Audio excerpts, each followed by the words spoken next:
To hear your voice, Tapas. I feel refreshed. Jaya Radha Madhava Kunja Bihari.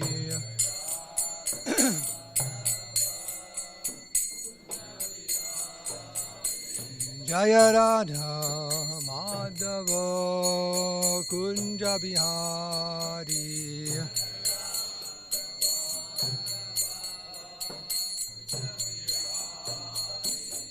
Gopi Janavallabha Girivardhari.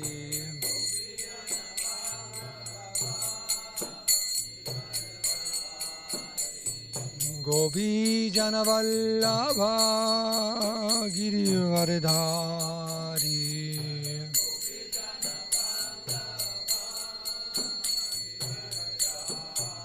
Jasodanandana Brajajana Ranjana.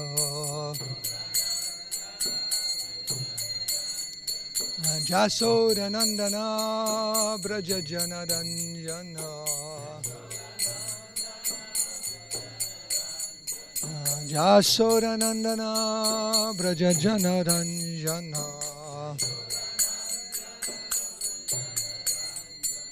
Yamuna Tira Vanachari. Jamuna Tira Vanachari. Jaya Radha Madhava Kunja Bihari.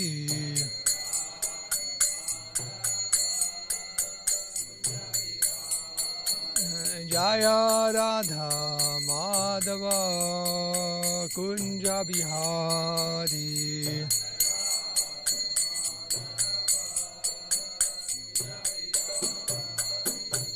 Gopi Jana Vallabha Girivardhari.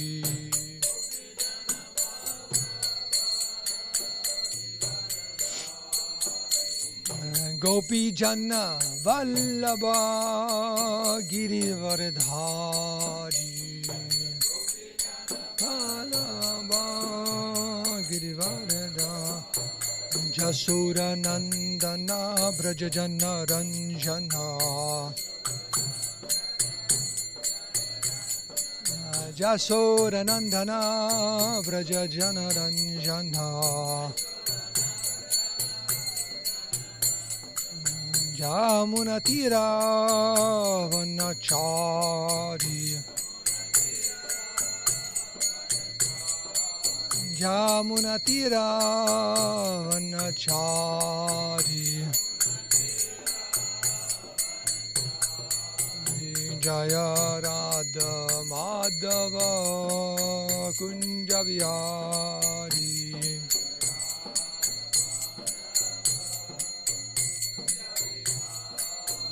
Jaya Radha Madhava Kunja Bihari.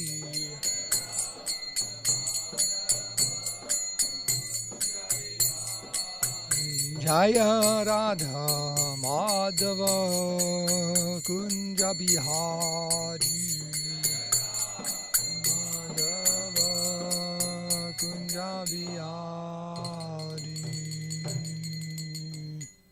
Jai Om Vishnupad Paramahamsa Parivraj Gajaja Shodhar Shishi Mahar His Divine Grace. Abhai Charana Ravinda Bhakti Vedanta Swami Srila Prabhupada Ki Jai. Jai Om Vishnupad Paramahamsa Parivraj Gajaja Shodhar Shishi Mahar His Divine Grace. Srila Bhakti Siddhanta Saraswati Goswami Maharaj Prabhupada Ki Jai. Ananta Koti Vaishnava Vrinda Ki Jai. Grantara Srimad Bhagavatam Ki Jai. Samveda Bhakti Ki Jai. Go Premanandi. All glories to the assembled devotees. All glories, CC Guru and Sri Gauranga.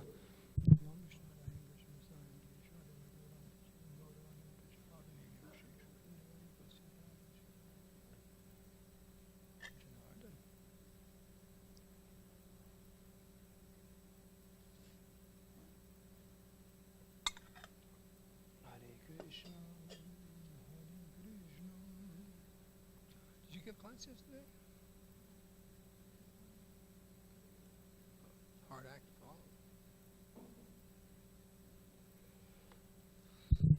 Hare Krishna.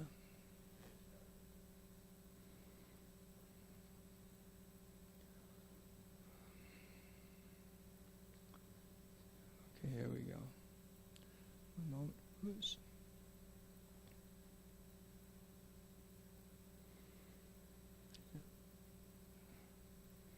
I'll try not to ruin it,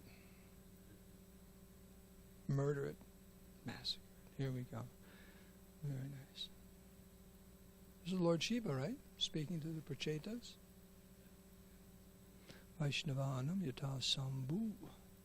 So, this morning reading from the 4th canto, 31st chapter. Text 11. Narada Muni speaking, I'm sorry, to the Prachetas. Om Namo Bhagavate Vasudevaya. Om Namo Bhagavate Vasudevaya. Om Namo Bhagavate Vasudevaya. Narayanam namaskritam naram chaiva narottamam devim saraswatim vyasam tato jayamadhyarayat nasta preshabadeshu nityam bhagavata sevaya bhaktir bhavani naishtaki Shrutena tapasa va kim vachovis chittavrittivihi buddhya va kim nipunayaha balinindriya radasa Shrutena tapasa vakim vacho bischittavrittivihi buddhya vakim nupanaya balinindriya radasa Shrutena tapasa vakim vacho bischittavrittivihi buddhya vakim nupanaya balindriya radasa Shrutena tapasa vakim vacho bischittavrittivihi buddhya vakyam nupanaya balinindriya radasa. Anyone like to chant?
Balindriya radasa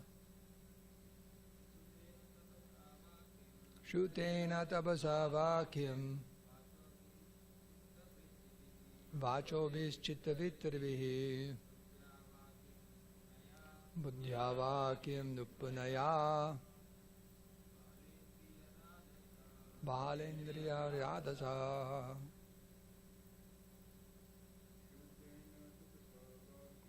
Shrutena tapasa vakyam Vacho vischita vitrivihi Bhujavakim nupanaya Balinindriya radasa.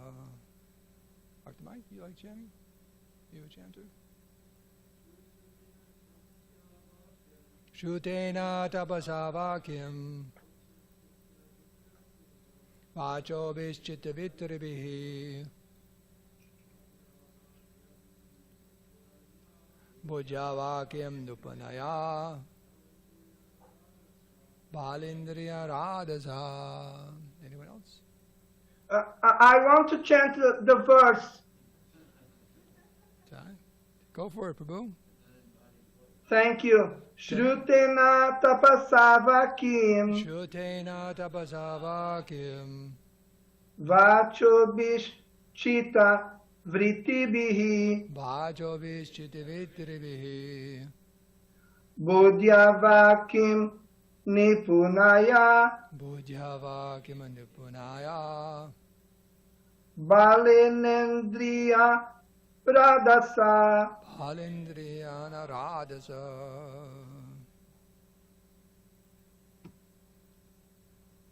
So we used to say, Madhajis, now we'll say Zoomers, right? You have to go down the list. Synonyms, Shrutena, by Vedic education. Tapasa, by austerities. Va, or Kim, what is the meaning? Vachobihi, by words. Chitta, of consciousness. Vrittibihi, by the occupations. Buddhya, by intelligence. Va, or Kim, what is the use? Nupanaya, expert. Balena, by bodily strength. Indriya radasa, by the power of the senses. Translation and purport by Srila Prabhupada. Without devotional service, what is the meaning of severe austerities? The process of hearing, the power of speech, the power of mental speculation, elevated intelligence, strength, and the power of the senses. Please repeat. Without devotional service, what is the meaning of severe austerities? The process of hearing, the power of speech, the power of mental speculation, elevated intelligence, strength, and the power of the senses.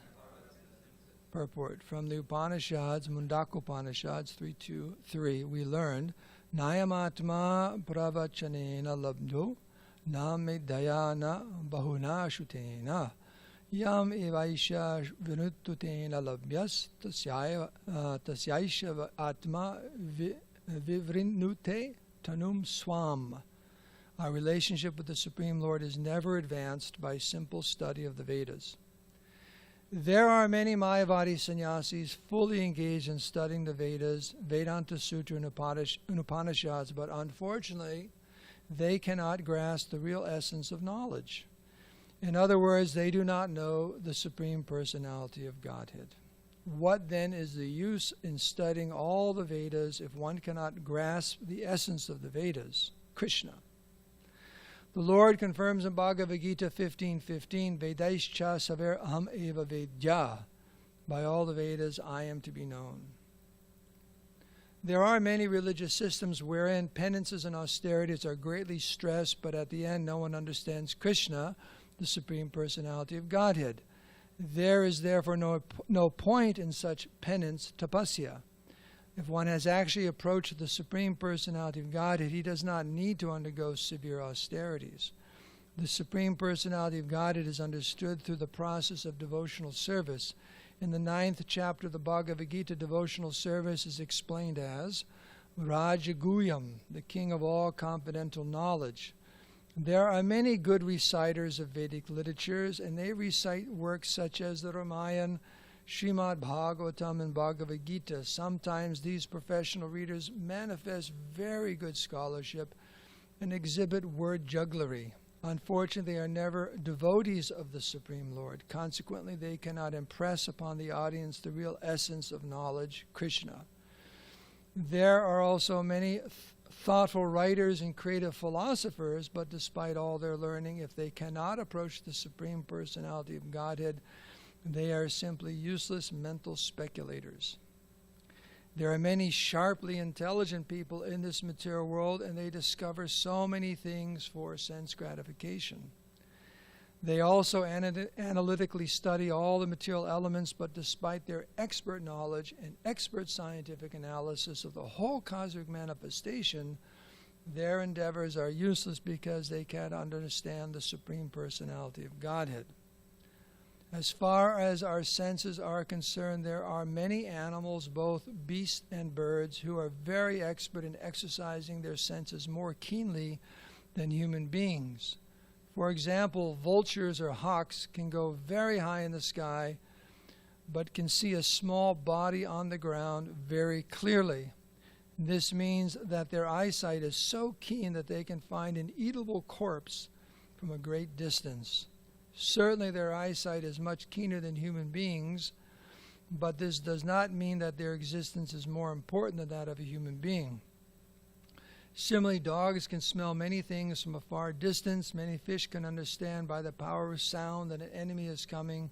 All these examples are described in Srimad Bhagavatam. If one's senses cannot help him attain the highest perfection of life, realization of the Supreme, they are all useless. Om Agyantimirandasya Gyananjana Salakaya Chakshulunminitam Denatai Sri Gurave Namaha Shri Chaitanya Manobishtam Stapitam Dena Bhutale Swayam Rupa Kadamayam Dadati Swabadantikam Vanchikapatrubhascha Kripa Sindhu Bevacha Patitanam Bhavani Bhyo Vaishnavibhyo Namo Namaha Sri Krishna Chaitanya Prabhu Nityananda Sri Advaita Gadadhar Shivasari Gaur Bhaktivinoda Hare Krishna Krishna Krishna Hare Hare Hare Rama Rama Rama Hare Hare. There's a little stuffy in here. Oh good, there you go. We are on the same wavelength. Hare Krishna, excuse me.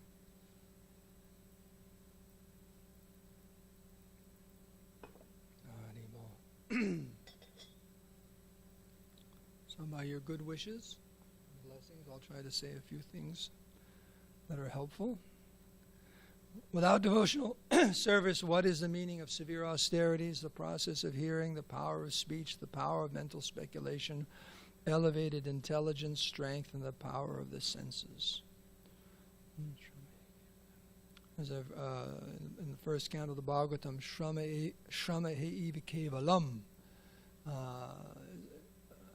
It's all useless unless it's directed toward the Supreme Personality of Godhead. Nate vidu swartakatam hi Vishnum. They don't know that the goal of life is Krishna. Therefore, just if we don't know where we're going, we're wasting our time, right? Just like, I don't know if they still talk in this way, but I remember back in the 90s and so on, you have books on management. Actually, Stephen Covey was the one who used to stress this point. In fact, he had a diagram in some of his books that about climbing the ladder to success, So they have a picture of an executive climbing a ladder, but you have to make sure the ladder is on the right wall, right? You're climbing, but it's on the wrong wall. So what's the point? So all of that endeavor, if it's on the wrong wall, you've made a big mistake. So, in fact, that's what his big thing was. More important than the watch is the compass. We're always very, very concerned about using our time. People they should be. In fact, that's a quality of advancement in Krishna consciousness. One doesn't waste a moment. In fact, devotees are more conscientious and concerned about time than even the most passionate materialist. Because he said, time is money, right? That's what they say, time is money. Well, time is actually Krishna's energy, and it should be, we're more conscientious because every single moment is so valuable.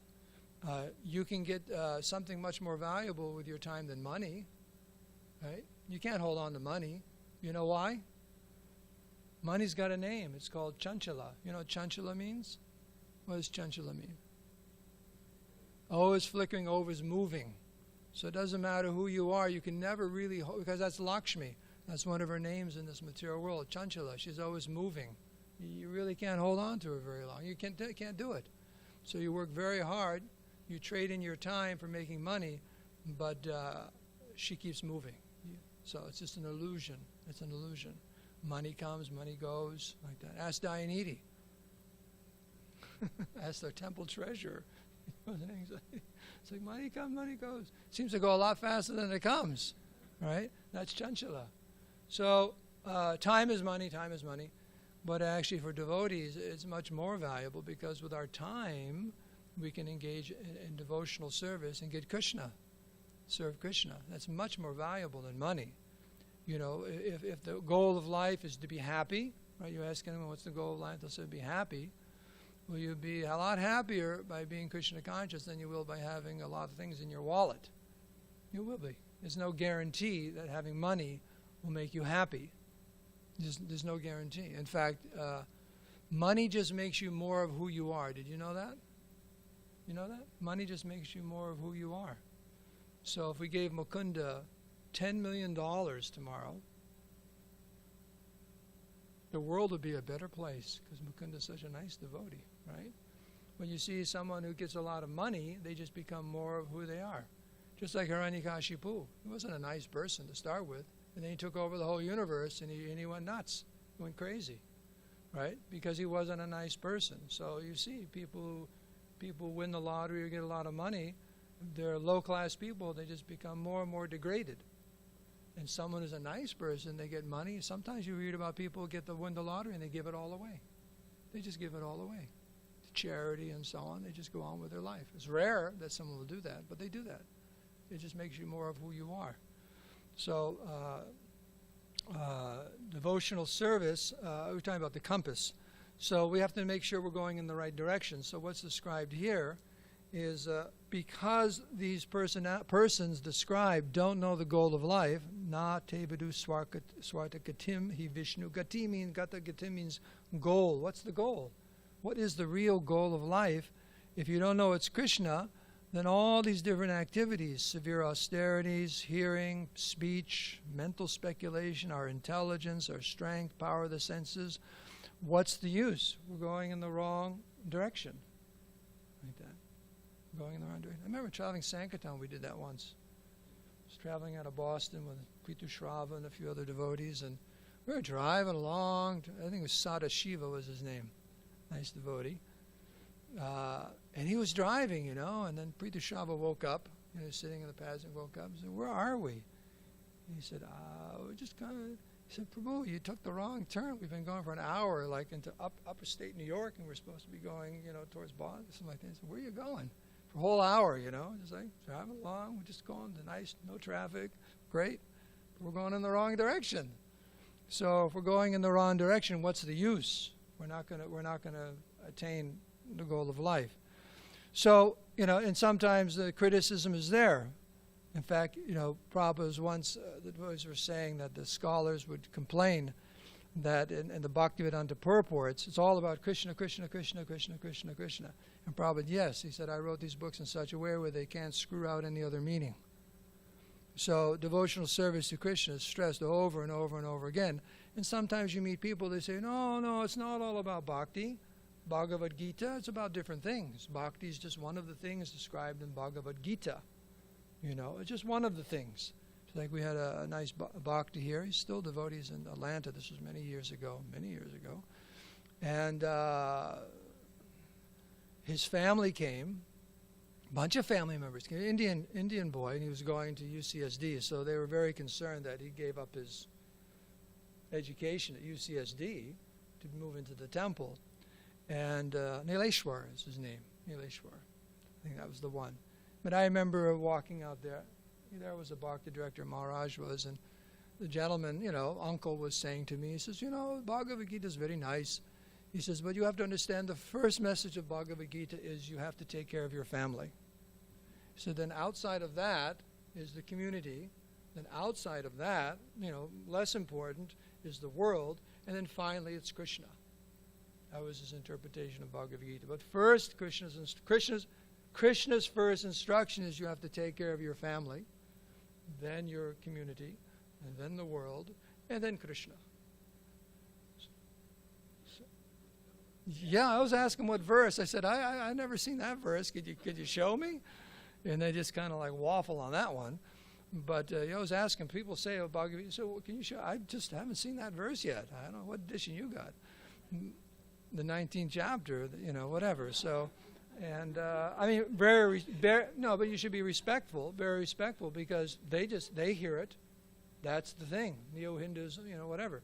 So people have so many ideas of what the goal of Gita, Bhagavad Gita is, what the goal of the Vedas. But Krishna says here, 15:15, Vedescha Sara Aham Vedanta Kid Veda Vedeva Chaham. So I'm the compiler of the Vedas, I'm the knower of the Vedas, and I am the goal of the Vedas. Knowledge means to know Krishna. And once that direction is understood, then all these other things fall into place. Otherwise, they become impediments, just like the person who's very enthusiastically going in the wrong direction becomes an impediment to getting to where you're supposed to go. So first we have to establish that the goal of life is Krishna. That has to be established.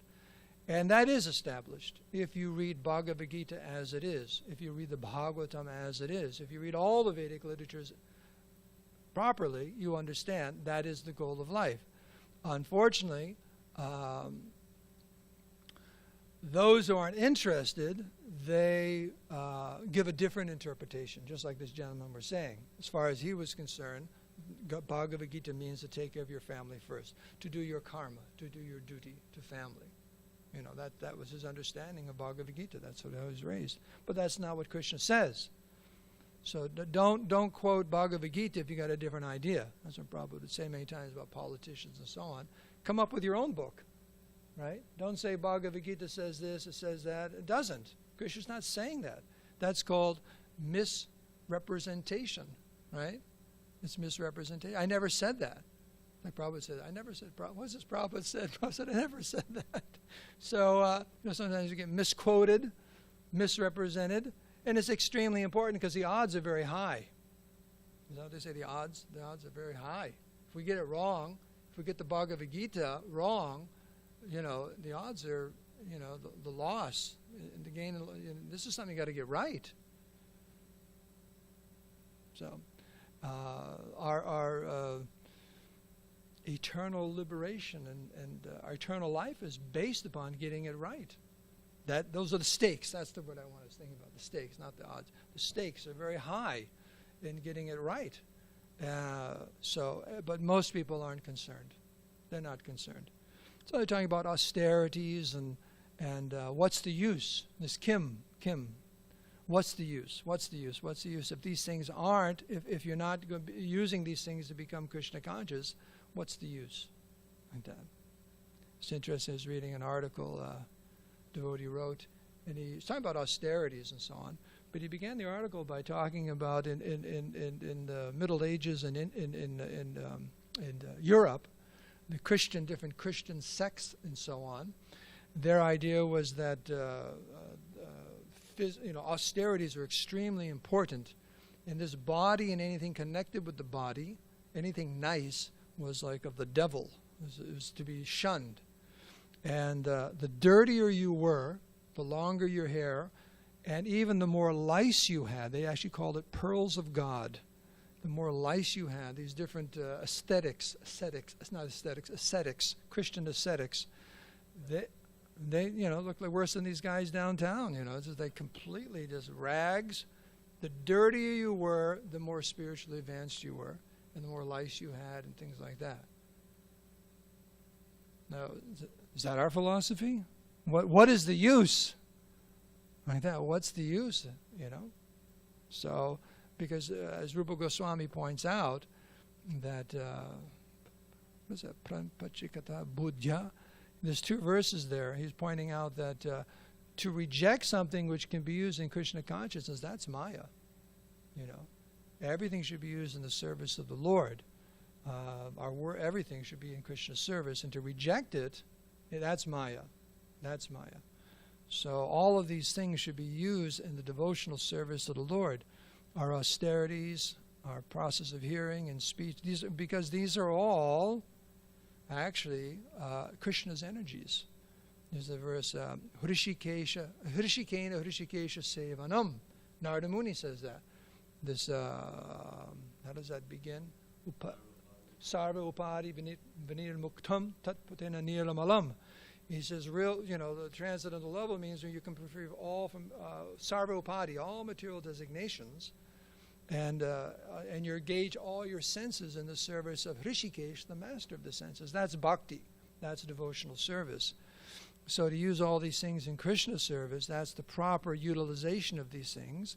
And if you don't use them for that, they create problems. Even though they may appear to be amazing, like Prabhupada says here in the purport, there are some people who are very, very intelligent, and they're manipulating this material world in so many, the technology these days and this and that. Just like I was meeting my sister-in-law's boyfriend, I guess you call him, and he was pointing out he had a new knee. He has a new knee. He's got a fake knee. He had a knee operation.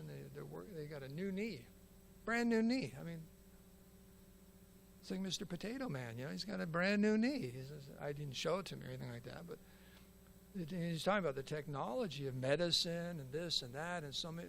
That's a lot of intelligence, so-called intelligence.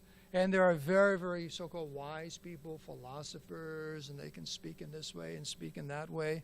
Materially, very amazing. And also in the Vedic culture, Vedic line also, you got people who can recite verses from the Ramayana and the Mahabharata and the Bhagavatam, professional speakers, and they're very charismatic, Prabhu, I have a request in YouTube that you have to stay close to your mic. I need someone to turn this up then. Okay. Okay, Is good. This is good. Okay. I don't want to stay too close because I may chomp on it. Okay, this is good. What's the flavor today on Tuesday? Licorice? Yeah. Give me something like mango. Like your halava. Just put a blob of your halava on top of this. It's really nice. He made mango halava today, so. Hare Krishna. So I lost my train of thought with that one. Okay. But the point is bewildering. It can be very bewildering to see so many of these qualities which are very developed. And then Prabhupada says it's all useless. Narada Muni is saying it's useless. It's completely useless. Like Prabhupada said, we're saying, there's Maya Pritagyana, that verse. And he said, big PhD, big scholar, this, that, and the other thing. Are we saying they're useless? Prabhupada says, yes, because they don't know Krishna. Because if you don't know Krishna, ultimately, at the end, it all just falls apart. I was speaking to someone, I don't know if I brought it up in class. I've told two different devotees recently this story that, tell me if I told you this or mentioned it in a previous class. A few years ago, I was in Tucson performing a wedding, and I was waiting in the lobby of the hotel to go to the venue. And this Indian man comes up to me, seeing that I'm obviously the Panditji. And he's looking for his daughter. He's probably in his 70s or something like that, looking for his daughter, asking the front desk and this and that, because his daughter was going to bring him to the wedding. He's a friend of the bride or the groom, his family. And he saw me and pranams and all that and said, Hare Krishna. And he also had a very strange idea about Bhagavad Gita. We had a nice conversation about that, And he was a scientist. And what it turns out, he was one of the 3 scientists who developed the technology for the cell phone. Apparently quite well known in the world, But it turns out that what happened is he got some kind of dementia. He can't remember something that happened 5-10 minutes before. So he thanked me for the conversation. I won, by the way. In the sense of our discussion about God, not a God, and this and that, and science and so on. But he said, but I won't remember anything you said in 5-10 minutes.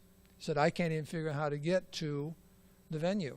My daughter's going to take me because I forget everything. So here's a man, such sharp intelligence, one of the 3 or 4 people, he said, that's what he told me, who actually developed that original technology for cell phones, and now look at it. everywhere.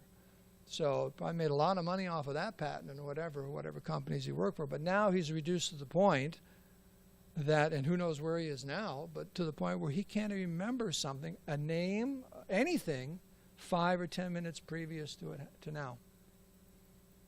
So what's the use of all that? For him, poor guy. I feel very sad for him, you know, materially and spiritually. Just so, you know, that's why Krishna says, swalpam apyasya dharma. So just even a little bit of devotional service can do so much for us, save us from the most difficult fear of falling down into the lower species of life, let alone being a catalyst for our going up, back home, back to Godhead.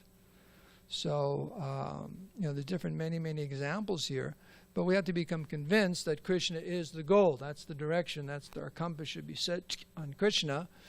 And all of these other assets, if they're used in Krishna's service, then they actually have some good value. And if they're not, they're a distraction. And you meet people who, because of their austerities, they think that's everything, right?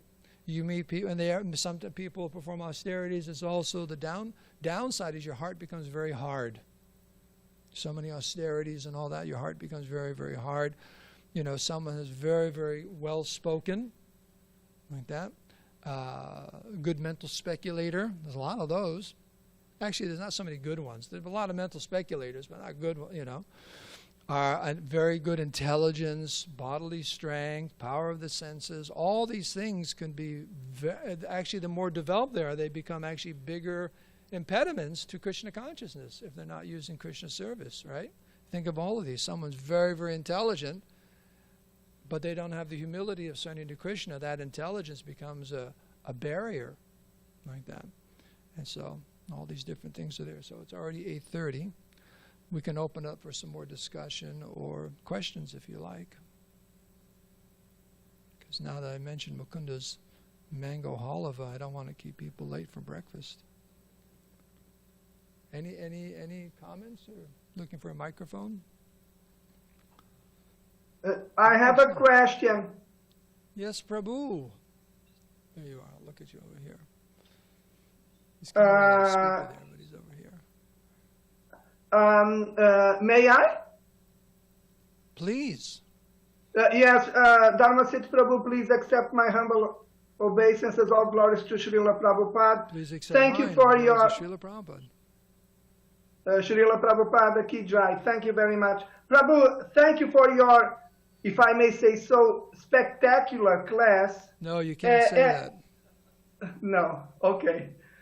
Sorry. Prabhu, my question is related to the following quote from the purport. Okay. And I quote, what then is the use in studying all the Vedas if one cannot grasp the essence of the Vedas, Krishna, end quote. So, Prabhu, there are some people who want the direct experience with God. They do not have the time, or they do not want to go for reading the Vedas or surrendering to a Diksha Guru or a Shiksha Guru. They want to walk hand in hand with God through the direct experience. And my question is it that Krishna is also that kind of God who can present himself in order to not be represented by books or by Shiksha Gurus, Diksha Gurus, presenting himself as he is to a person who wants him to present himself directly with no intermediate items in order to represent him? That's a good question. It reminds me of the verse about Kanishta Adhikaris, that they only see Krishna and the deity, but they can't understand devotees or anything like that. So to say, I want a relationship with Krishna, but to hell with his devotees or his scriptures or anything like that, I don't want to do. Krishna's never alone. Krishna's fully there in the Vedas. He's fully there in the pages of the Bhagavatam. He's fully there with his in fact, you find Krishna where his devotees are. Narada Muni, again, what does Narada Muni say? He said, you won't find me in Vaikuntha, you won't find me in the hearts of the yogis. Where will you find me? Wherever my devotees are hearing and chanting about me. So if you want a direct experience with Krishna, you'll find him with the devotees who are always glorifying the Supreme Personality of Godhead. So if someone says, no, no, no, I want something else, well, Krishna's saying where you're going to find him. You'll find him with his devotees who are hearing and chanting his glories. So you have to ask, well, what's that person talking about? What's the problem?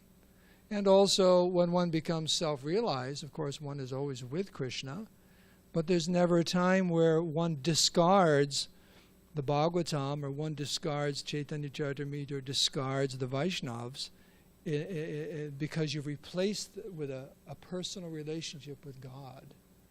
Right? Krishna's always with his devotees.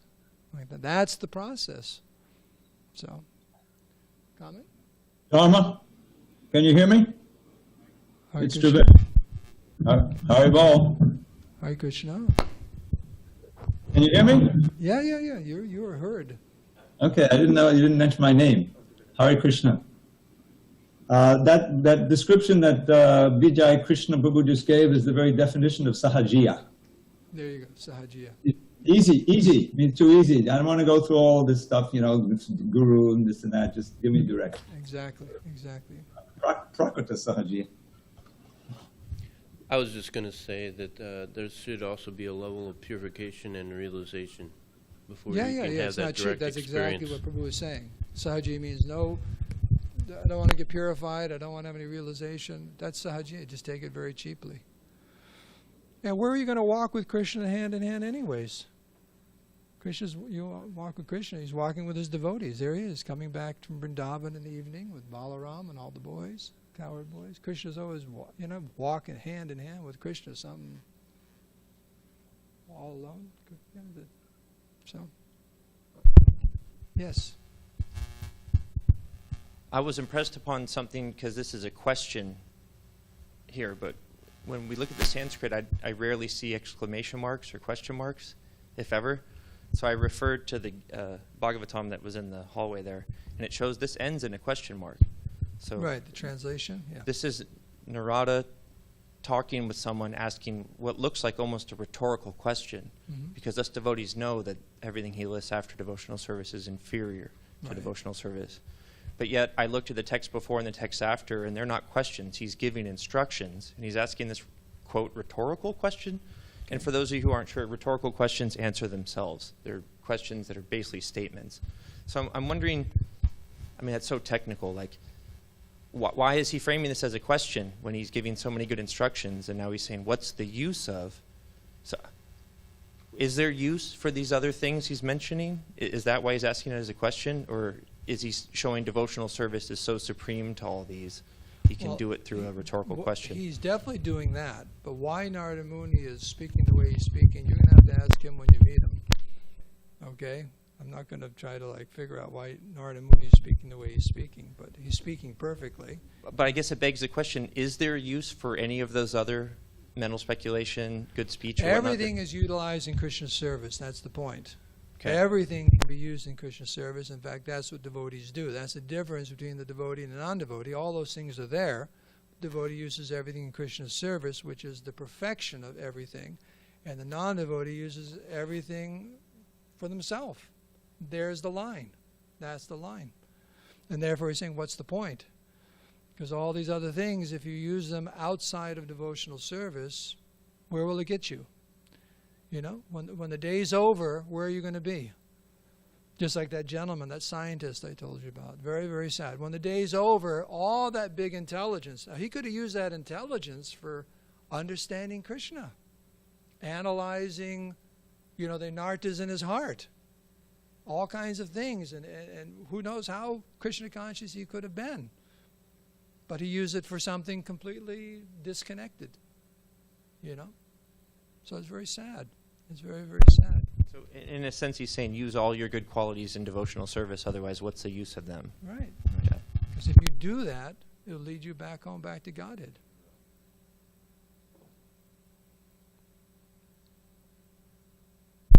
Thank you, Dharmasetu Prabhu. Wonderful class. By your blessings. Thank you. Thank you. It's an absolute statement. These things are useless. And it's coming from the Transcendental platform that if you have this human form of life in this lifetime, you can go back to Godhead by the mercy and the guidance of Guru, Shastra, and Sadhus. But do they have any purpose? This is part of the question Tyler's asking. In the big picture, before you've met devotees, you can become purified. It's a very gradual, many lifetimes kind of thing, but you can become purified by charity, by austerities, by mental speculation, or, you know, that's why the Vedas offers that Bhakti is just the cream of the cream. 90% of it, apparently, although a bhakta can see Krishna in every verse, but 90% of it on the external surface looks like it's recommending karma, jnana, yoga, etc. So that's part of the answer. Is there any use? Well, if you know devotees and devotional service, if Guru says that use it in Krishna service, certainly has a use. But if you can't use it in Krishna service, useless. But if you haven't met devotees, you know, like even the man who's saying serve your family, that's better than being a guy who impregnates a lady, you know, and heads out and doesn't take any responsibility. Where's the purification in that? So thought I would. Yeah, that's a very good point as far as devotional service or nothing. That's not what we're saying. These things have value for in a cultured society, you know, to develop the infrastructure for society, to make it, you know, in other words, all the Vedas are there, and there's so many different instructions on different levels, ultimately to bring about a peaceful society. People aren't worried about whether they're going to be killed the next day. There's food, there's water, there's shelter, there's peace. You know, there are places in this world where every day you wonder if you're going to, like, get whacked, if you excuse that expression, right? In this country, too. I'm not talking about, you know, someplace in Africa or something. There are neighborhoods right here in SanDiego where, because of the color of your skin, you're wondering if you're going to make it the next day. So society should be very, very, very peaceful as far as possible. Why? Not just for peacefulness, but in that atmosphere, then spiritual life is much more conducive. It's much more conducive. So these things are good. It's not that they have no value whatsoever, but there is an ultimate value. You know, just being peaceful in this material world has its benefits, but it won't make us happy. It won't make us happy. So, you know, to always know what the ultimate goal is very important. Just like example given, you go to college. Who's going to college here? Anyone going to college? Okay, you're done with it. Okay, when you're in college, you know, you go in there, just like SanDiego State. I don't know if it still has its rating, but I remember when we were preaching there back in the 80s, it had a rating. The #1 party school in America. Now, did you pick a college for that reason? A lot of people did. SanDiego State was the #1 party school in America. But that's really not the reason for going to college. You go to college to get a good education and go on and so on. So people go to college and they do so many different things, but in the back of their mind or the forefront of their mind really should be their education. That's why you're in school. So why are we in this human form of life? We should understand in the forefront that it is to go back home, back to God. And now you may be going faster than me or this or that, but if we all have that understanding, then that's really human life. Just like on campus. Some kids are really like studying all the time, and some people not so much. But really, if you're on campus, you should understand your parents are paying a lot of money. You better get a good education, right? Instead of just, hey, it's the party, you know. That's not good at all. So that's another example, too, to have that in the forefront of the mind. That's really where I should be going. And the problem in today's society is people don't have that in the forefront of mind. They have a different idea about what the goal of life is, and it's creating so many problems individually and collectively because it's not reality. Just like it's not a reality to go to college and just party all the time. Something's gonna give, right? Parents are gonna say, "How are your grades?" Something's gonna give, right? And say, oh, sorry, just take all that, and forget the tuition. Something's going to give. If we keep doing the wrong thing, sooner or later, something's going to give. I think there's a verse by Chanakya Pandit, something being done wrong, it may last 10 years. There's a verse like that. You're going in the wrong, 10 years, maybe. There's one verse I remember, I heard Chanakya Pandit saying, something being wrong, maybe 10 years. So that's on the long side. So that's life. So we can end here. All glories to Srila Prabhupada. Dharmasetu Prabhu, please. Dharmasetu Prabhu, before you end your class, I need to know, why did you say that I cannot use the word spectacular in relation to your class? Because it's incorrect. It's incorrect. I'm trying to help you, Prabhu. I'm just trying to help. Is it that it goes against Vaishnava etiquette? No, it's reality and etiquette. On 2 counts, reality and etiquette. Okay. Can you elaborate on that, please? No, I'm just going to end class. Thank you very much. He's being humble, Vijay Krishna. That's what he's doing. Yes, Setting a good Rajan example for you and Prabhu. me. Thank you. Hare Krishna. Hare Krishna.